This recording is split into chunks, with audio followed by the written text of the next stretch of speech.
Early in her speech at the Republican National Convention on Monday night, Kimberly Guilfoyle used her home state as an ominous warning.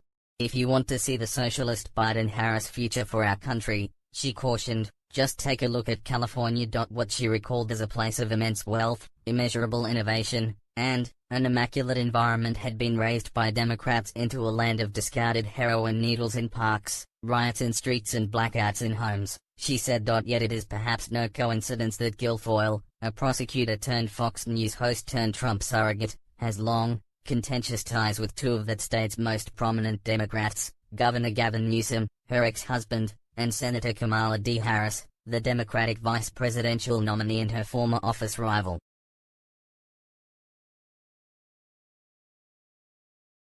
During an opening night filled with no shortage of noteworthy speakers, few seemed to draw quite as much attention, or yell out their words quite as loudly, as Guilfoyle, a top fundraising official for the Trump campaign and Donald Trump Jr.'s girlfriend. Stephen Colbert joked on The Late Show that the unusually shouty address was the first time he ever had to turn the volume down on C-SPAN.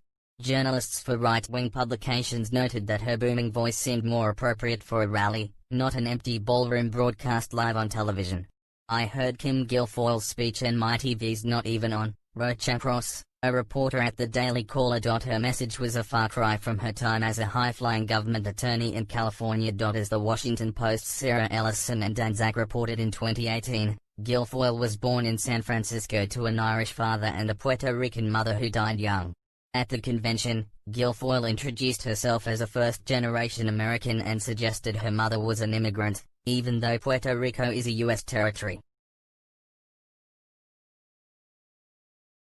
After law school, she landed a job in the San Francisco District Attorney's office but was quickly let go by a new district attorney. After moving to Los Angeles to serve as a prosecutor there, she made a bid in 2000 to return to her former workplace. But as Guilfoyle tells it, there was one obstacle in her way, a young assistant district attorney named Kamala Harris.